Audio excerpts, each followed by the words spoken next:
द्विघात बहुपद के द्विघात बहुपद का गुणनखंड। ठीक, किसको? मध्य पद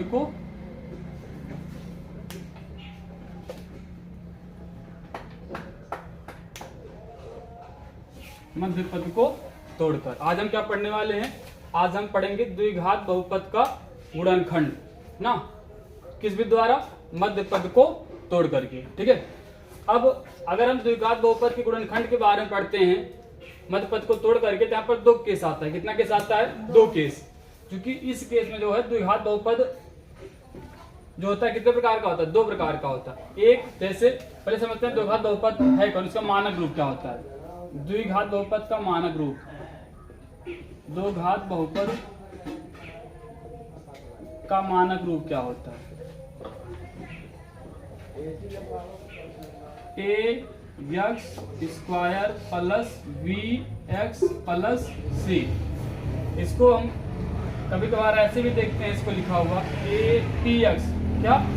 पी एक्स बराबर a x square plus b x plus c. यहाँ पर पी का मतलब क्या होता है? पॉलिनोमियल। पॉलिनोमियल में क्या होता है? बहुपद। और जो ब्रैकेट में एक्स लिखा होता है इसका मतलब क्या होता है? इसका मतलब ये होता है कि ये किस चर का बहुपद है, किस चर का बहुपद। जैसे यहाँ पर एक्स लिखा है ना, तो इस बहुपद में कौन से चर हैं? एक्स, मतलब ये चर एक्स का बहुपद है। अगर यहाँ पर वाई लिखा होगा मतलब यहाँ पर ये चर वाई का बहुपद होगा, तो यहाँ पर भी क्या होगा? वाई होगा। मतलब पी एक्स का मतलब होता है, पी मतलब बहुपद, एक्स मतलब किस चर का है। यहाँ पर जो ब्रैकेट में लिखा होता है इसका मतलब होता है किस चर का है, एक्स का है कि वाई का है कि जेड का है। ठीक है, तो ये हमारा होता है बहुपद का मानक रूप। द्विघात बहुपद का क्या होता है? ये मानक रूप। ठीक, अब यहाँ पर जब हम गुणनखंड करते हैं तो यहाँ पर इसके दो केस प्राप्त होते हैं। कितने केस प्राप्त होते हैं? दो केस। एक केस वो जिसमें ए बराबर कितना हो? 1 हो। एक केस वो जिसमें ए बराबर कितना हो? 1 हो। तो इस स्थिति में जो हमारा बहुपद चेंज हो जाएगा, ये चेंज हो जाएगा हमारा x square plus v x plus c में। क्योंकि यहाँ पर ए बराबर हमने क्या ले लिया है? स्पेशली 1 ले लिया है। एक प्रकार ये हो गया। ठीक, जिसमें जो गुणांक ए है, मतलब एक्स स्क्वायर का गुणांक, इसे क्या कहते हैं? ए को हम कहते हैं एक्स स्क्वायर का गुणांक। मतलब यहाँ पर जो एक्स स्क्वायर का गुणांक ए है उसका मान कितना है? 1 है। और दूसरा कौन सा है? जैसे p x is equal to, इसी रूप में same to same x square plus b x plus c, a does not equal to 1। समझे? दूसरा कौन है? पहला कौन है? यहाँ पर ए बराबर कितना रख दो? 1, तो हो जाएगा हमारा, तो ए के स्थान पर 1 रखोगे, यहाँ पर ए का मतलब कुछ नहीं रह जाएगा, तो यहाँ पर हो जाएगा ए के स्थान पर 1 हो जाएगा, और 1 को हम लिखते नहीं है, तो यहाँ पर 1 हट गया, तो क्या बचेगा? X square plus v x plus c. यहाँ पर ए बराबर क्या लिया गया है? 1 लिया गया है। और दूसरे में क्या होगा? जब ए 1 ना हो, ए 1 ना होने का मतलब कि ए आपका 1 के अतिरिक्त कुछ भी हो सकता है, जैसे कि 2 3 4 -2 -3 -4 कुछ भी हो सके, लेकिन यहाँ पर a बराबर 1 नहीं होगा। ठीक है, तो अब ये हैं जो है दो प्रकार के दो घात बहुपद। अंतर क्या है? इसमें एक्स स्क्वायर का गुणांक क्या है? 1 है, और इसमें एक्स स्क्वायर गुणांक क्या है? 1 के अतिरिक्त कोई और संख्या, जैसे कि 2 3 4 -2 -3 -4। तो इस प्रकार के द्विघात बहुपद के मध्य पद को तोड़ करके गुणनखंड करने का अलग तरीका है, और इस प्रकार के द्विघात बहुपद के मध्य पद को तोड़ करके गुणनखंड करने का अलग तरीका है। ठीक, तो चलते हैं, सीखते हैं सबसे पहले इस प्रकार के बहुपद का। ठीक है, तो यहाँ पर हमारा क्या होगा? किस रूप वाले का? P x is equal to x square plus v x plus c, और यहाँ पर ए बराबर क्या होगा? 0 नहीं, क्या होगा? 1 होगा। क्या होगा? 1। ठीक, चलिए बी यहाँ पर पूर्णांक है। अब क्या है? पूर्णांक। पूर्णांक मतलब इनका मान कुछ भी हो सकता है, इनका मान कुछ भी हो सकता है। ठीक, चाहे प्लस लो चाहे माइनस लो, उससे कोई दिक्कत नहीं है। अब आते हैं हम, जैसे इसका उदाहरण लेते हैं कि हमारे पास एक बहुपद है p x is equal to x square plus 5x plus 6। इसमें मध्य पद कौन होता है? इसको जान लीजिए आप। इसमें जो x की घात 1 वाला पद होता है, कौन? x की घात 1 वाला पद क्या कहलाता है? मध्य पद कहलाता है। समझ में नहीं आया? कहीं पर भी देखोगे जो घात एक वाला होगा वो क्या होगा? मध्य पद होगा। ठीक है, और उसी को हमें दो भागों में तोड़ना होगा। देखिए कैसे तोड़ते हैं, सब सीखते हैं यहाँ पर। तो हमारे पास क्या है? एक द्विघात बहुपद है। तो थोड़ा गौर करिए इस पे, ये इस रूप का है कि इस रूप का है। सबसे पहले हम देखते हैं x के गुणांक, x स्क्वायर के गुणांक पर। किस गुणांक पर? x स्क्वायर के गुणांक पर।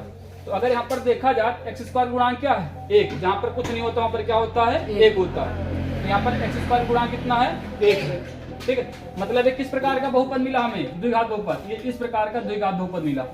ठीक, तो अब इसको सॉल्व करने का तरीका हम देखते हैं क्या होता है। जब हमें इस प्रकार का, मतलब इस प्रकार का द्विघात बहुपद मिल जाए, अर्थात वह बहुपद मिल जाए जिसमें x स्क्वायर के साथ कोई संख्या ना हो, केवल क्या हो? 1 हो। 1 को लिखेंगे नहीं। ठीक है, तो इसका हम गुणनखंड कैसे करेंगे? चलिए, सबसे पहले ध्यान दीजिए इसके मध्य पद पर और ये अचर पद पर। इसे कहते हैं अचर पद। क्या कहते हैं? अचर पद। और इसे कहते हैं मध्य पद। बताए थे ना, जो x की घात 1 वाला पद होगा, कौन सा पद होगा? वो अचर पद होगा। तो आप अचर पद पर ध्यान दीजिए और किस पर ध्यान दीजिए? मध्य पद पर ध्यान दीजिए। ठीक है, अचर पद और मध्य पद पर। तो अब क्या करिए आप, जो मध्य पद है, मध्य पद का गुणांक यहाँ पर लिखिए। कौन है? 5। कौन है यहाँ पर? 5। और फिर जो अचर पद है इसको आप यहाँ पर लिखिए। लिख लिया। मध्य पद को, जो मध्य पद है, मध्य पद का गुणांक क्या था? 5। इसको यहाँ पर लिख लेंगे। फिर जो अचर पद है उसको यहाँ पर लिख लेंगे। अब ध्यान दीजिए, अब हम क्या करेंगे? जो अचर पद है, कौन? अचर पद। अचर पद को ऐसे दो संख्याओं के गुणा के रूप में लिखेंगे, ऐसे दो संख्याओं के गुणा के रूप में लिखेंगे कि यदि उन संख्याओं को हम जोड़ दें अथवा घटा दें तो हमें क्या मिल जाए? 5 मिल जाए। क्या मिल जाए? 5 मिल जाए। तो आप ऐसी कोई दो संख्या जो है ढूंढिए जिसको गुणा करने पर हमें 6 मिल जाए और जोड़ने या घटाने पर क्या मिल जाए? 5 मिल जाए। तो हम क्या जानते हैं? 3 दूनी 6 और 3 + 2 = 5। कुछ समझ में आया? जी। तो अब हम क्या करेंगे यहाँ पर? अब हम 5 के स्थान पर लिख देंगे 3 + 2। 3 + 2 और 6 के स्थान पर लिख देंगे 3 × 2। इस प्रकार हमारा हो जाएगा ये x स्क्वायर प्लस 5 के स्थान पर क्या हो गया? 3 + 2 फिर x फिर प्लस कितना? 6 के स्थान पर क्या लिख देंगे? 3 × 2। ठीक, अब देखिए, अब इसको क्या करेंगे हम? इस ब्रैकेट को हल करेंगे। इस ब्रैकेट को हल करने का मतलब क्या होगा? जो इसके आगे चिन्ह है, चिन्ह का अंदर गुणा कराएंगे और जो इसके पीछे चर है उसका भी अंदर गुणा कराएंगे। तो पहले इसको लिख लेंगे हम। तो x स्क्वायर प्लस प्लस का प्लस 3x। ठीक, अब प्लस प्लस का प्लस 2x फिर प्लस 3 × 2। अगर थोड़ा ध्यान दीजिए, यहाँ पर जो मध्य पद कौन था? 5x था, वो दो भागों में टूट गया, नहीं टूट गया? अब आया समझ में? ठीक, चलिए इसको बहरहाल गायब करें। अब क्या करेंगे? अब थोड़ा देखिए यहाँ पर कितने पद हो गए? कुल 4 पद। 1 2। अब 2 2 का जोड़ा बना लो। कितने का जोड़ा बना लो? 2 2 का जोड़ा बना लीजिए। ठीक, अब 2 2 का जोड़ा बनाएंगे तो बन गया, नहीं बन गया जोड़ा? ठीक, अब इन दोनों में देखेंगे कौन कॉमन है और इन दोनों में देखेंगे कौन कॉमन है। चलिए, अब इन दोनों में ध्यान दो कौन कॉमन है। कॉमन वही होगा जो दोनों में हमें दिखेगा। कॉमन पर हुआ है निष्ठ।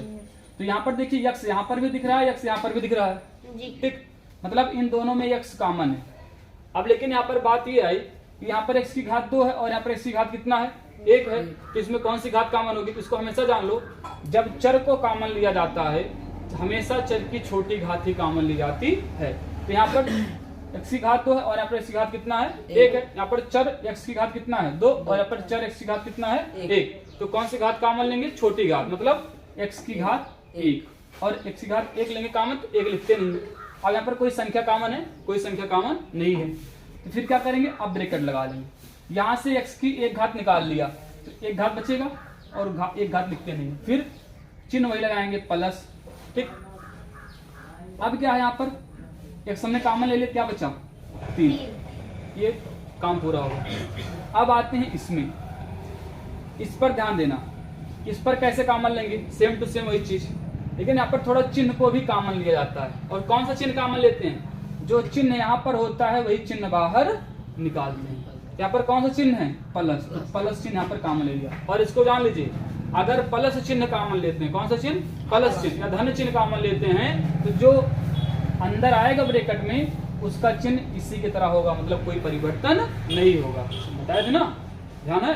मतलब जब प्लस चिन्ह कॉमन लेंगे तो इनके चिन्ह में कोई परिवर्तन होने वाला नहीं है। चलिए, तो प्लस कॉमन लिया, देखिए कोई संख्या कॉमन है, एक्स तो कॉमन है नहीं इसमें, क्योंकि यहाँ पर एक्स है लेकिन यहाँ पर एक्स नहीं, इसलिए दोनों में एक्स कॉमन नहीं है। अब देखिए कोई संख्या यहाँ पर 2 है, यहाँ पर 2 है, मतलब 2 दोनों में कॉमन है, तो यहाँ से 2 बाहर निकाल लो।